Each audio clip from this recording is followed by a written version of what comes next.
Camo et Mélicie. Chapitre second.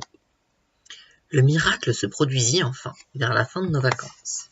Enfin, le miracle, disons l'événement le plus inattendu de cette partie du monde. Pop, Moon et moi pique-niquions dans la vallée de Lozance. Ce n'était pas très loin de la maison. Camo, s'il le voulait, pourrait nous y rejoindre à pied. Si j'ai le temps, je dois enduire le grenier.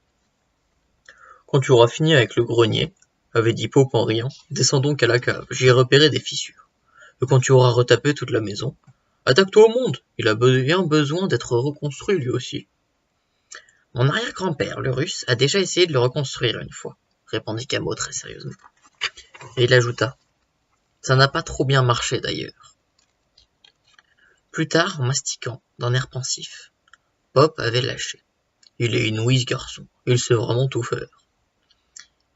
C'est depuis qu'il vit seul avec sa mère, expliqua Moon. Bref, c'était la fin du déjeuner, et nous étions là, sur l'herbe jeune, à bavarder dans l'admiration de Camo. Pop avait ouvert la bouteille thermos, et le parfum de notre café était en train de s'emparer du Vercors, quand Moon s'écria « Regardez !»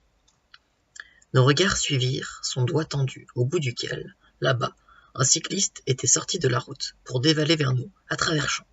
Il godillait entre les rochers, sautait les bosses comme un cheval de rodéo.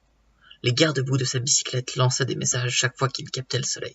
« Nom de nom, murmura Pop, il va se... » Mais la bicyclette retombait toujours d'aplomb sur l'herbe, zigzagant, s'envolant de nouveau, atterrissant encore, tout cela dans le grincement des ressorts, les gémissements de la selle, les tintements de la sonnette, et les hurlements de Camo, qui, dès qu'il fut assez près, se mit à crier « Elle a téléphoné! Elle a téléphoné !»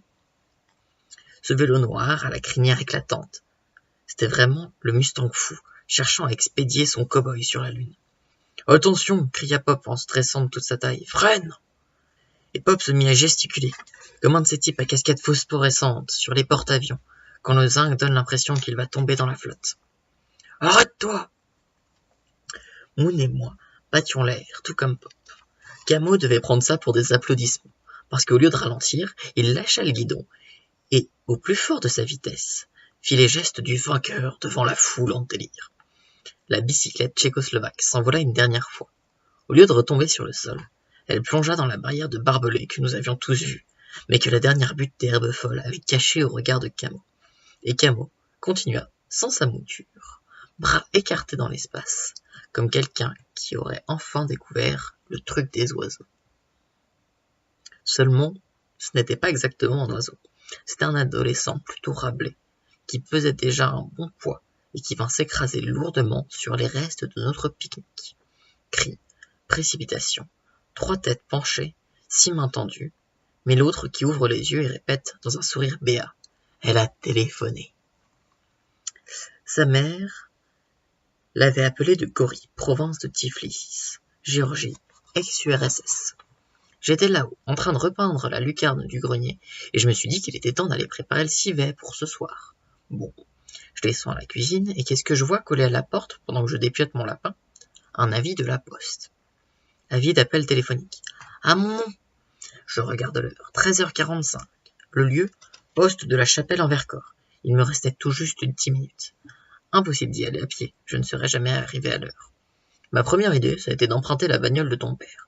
Pédale, changement de vitesse, volant. Ça doit pas être bien sorcier. Mais je n'ai pas trouvé les clés du premier coup d'œil, et je n'avais pas le temps de chercher. C'est alors que j'ai pensé à la bicyclette. Je lui ai littéralement sauté dessus. Elle ne me faisait plus peur du tout, tu peux me croire. Ma parole, ma mère m'appelait du bout du monde. Ce n'était pas une vulgaire bécane qui allait m'empêcher de répondre à l'appel. Pendant que je pédalais vers la poste de la Chapelle, j'ai repensé à une histoire qui nous avait raconté le Grand Lantier l'année dernière. Tu sais, l'histoire de cet oncle à lui. Il a toujours un tas d'oncles, de cousins, ou de copains de cousins qui font des trucs extraordinaires, le Grand Lantier. Bref, l'histoire de cet oncle à lui, qui cherchait des papillons rarissimes dans la forêt amazonienne. Et tac, voilà que l'oncle se fait piquer par un serpent. Une de ces saloperies hyper venimeuses qui vous expédie un type en moins d'1 minute. L'oncle se précipite sur sa trousse de secours, sort le sérum antivenin qu'il trimbalait toujours avec lui, et se rue sur le mode d'emploi. Manque de peau. La notice était écrite en portugais, et le pauvre oncle ne parlait pas un mot de portugais. « Mais alors, miracle !» affirme le grand lentier. L'oncle comprend ce qui est écrit devant ses yeux brûlants de fièvre, comme si toutes les flammes de la Pentecôte lui étaient tombées d'un seul coup sur la tête. Et il se fait la piqûre, et il est sauvé. Et aujourd'hui encore, conclut le grand lentier, l'oncle parle couramment le portugais, comme si c'était sa langue maternelle. Nous nous sommes bien foutus de lui quand il nous a raconté ça, tu te rappelles? Eh ben, on a eu tort. Voilà ce que je me suis dit en fonçant vers la chapelle sur cette bicyclette. Parce que c'était exactement comme si j'avais pédalé toute ma vie. Oui, la mère de Camo avait appelé de Gori, province de Tiflis. C'est là qu'est né son grand-père à Gori. C'est-à-dire ton arrière-grand-père à toi? Oui, mon arrière-grand-père, il s'appelait Semyon Arkakovitch Terpetrosian. Silence dans notre chambre. Mais on l'appelait autrement, dit Camo. C'était la bonne heure de la nuit, l'heure des confidences qui n'en finissent pas. On l'appelait Camo. Camo? Comme toi? Comme moi. Et ton arrière-grand-mère? La grecque, elle s'appelait Mélissie. C'est joli. Mélissie, elle était chanteuse. Camo l'avait rencontrée à Athènes, en 1912. Tu l'as connue? Non, mais j'ai connu sa fille, ma grand-mère. Elle m'a raconté beaucoup de choses à propos de Camo. L'autre, le vrai. Il se bagarrait contre les Cosaques. Il s'évadait de toutes les prisons. Une sorte de cartouche, de mandrin ou de Robin des Bois, si tu préfères. Comment se fait-il qu'on t'ait donné son nom? Un souhait de l'arrière-grand-mère, Mélissie. Elle voulait que le premier garçon de sa descendance s'appelle Camo, comme son Camo à elle. Ils s'étaient beaucoup aimés. Et le premier garçon, c'est toi? Oui, Mélissie a mis une fille au monde, ma grand-mère. Ma grand-mère a fabriqué ma mère avec son mari, l'allemand, et ma mère m'a fabriqué moi. J'étais le premier garçon, depuis l'autre Camo, depuis 1912.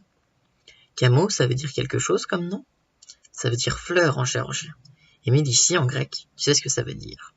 C'est ça le plus beau. Ça veut dire l'abeille. Silence, puis la voix de Camo, murmurant dans un sourire. Mélissie et Camo, les amours de l'abeille et de la fleur. La bicyclette tchécoslovaque avait vaillamment tenu le coup. Seul le nez de Camo s'était un peu aplati. Fini le grenier, fini la cuisine. Il nous suivait partout à présent. Il était de toutes nos promenades. Et qu'est-ce qu'on va manger, disait Pop. Et qui va repeindre la maison, cirer le parquet, retourner le potager, laver le linge, repriser nos chaussettes? Moon riait dans le banc. Tais-toi, Thénardier, et pédale.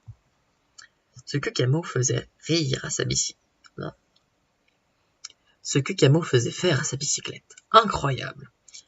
Il n'aurait pas été plus à l'aise s'il avait fait du vélo toute sa vie. Mieux, ce vieux coup tchécoslovaque, lourd et grinçant, à l'énorme phare et au garde-boue rutilant, comme une bagnole d'avant-guerre, devenait vraiment un faux apprivoisé entre les mains de Camo. À chaque accélération, il nous laissait sur place, moi et mon vélo de race profilé comme une lame de rasoir. Oui, il me doublait à toute allure, puis, le premier virage passé, il s'arrêtait pile, faisant demi-tour, en se cabrant sur sa roue arrière, et me croisait alors que j'étais en train de le poursuivre. Pas possible. Il devait y avoir un moteur à réaction planqué quelque part sous Stade Ferraille. Camo, on échange!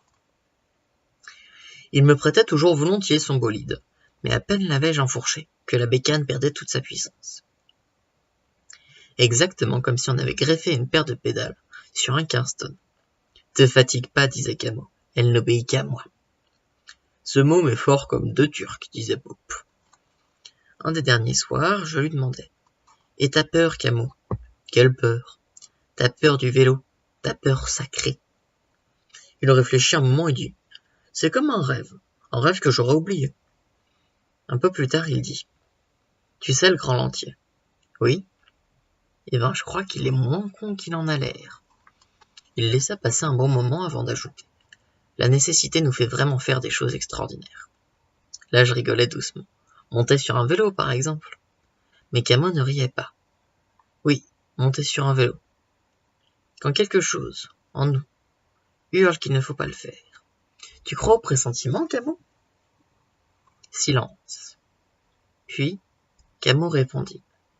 Si César avait écouté les oracles, il ne se serait pas fait trouer la panse par ses anciens copains. Et encore si Henri II avait obéi à Catherine de Médicis, sa femme, il ne se serait jamais fait dégommer à ce tournoi. Un coup de lance dans l'œil. Oui, ressorti par l'oreille. Des heures pour mourir. Il a pas dû rigoler. Tu parles. Quand j'y repense, elles étaient vraiment chouettes ces discussions nocturnes. En tout cas, dit Camus, mes pressentiments à moi ne se sont pas réalisés. On entendit le cri d'une chouette au loin, et le ronflement d'un moteur qui montait de la vallée. Quand est-ce qu'elle te rappellera ta mère? Pas avant moi. Si longtemps? Elle aime avoir l'esprit libre quand elle voyage. Il n'y avait plus aucun reproche dans sa voix, toujours cette même admiration quand il parlait de sa mère. Camus? Oui? Qu'est-ce que tu voulais dire l'autre jour quand tu disais que ton arrière-grand-père, l'autre Camus, avait déjà voulu reconstruire le monde et que le résultat n'était pas si terrible que ça? La révolution, répondit Camus. La révolution russe. C'était un révolutionnaire, une espèce de Robin des Bois, au service de la révolution. Il y eut un long silence, puis Camus dit encore. C'est ce qui les a séparés avec Mélicie la veille. Pourquoi? Elle ne partageait pas ses idées? Non, ce n'est pas ça. Cette chouette, dont le hurlement se rapprochait, faisait toujours son nid chez nous à la fin des vacances de Pâques, la veille de notre départ. C'est autre chose, dit Camus.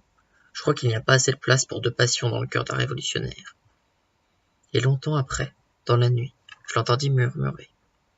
Il aurait dû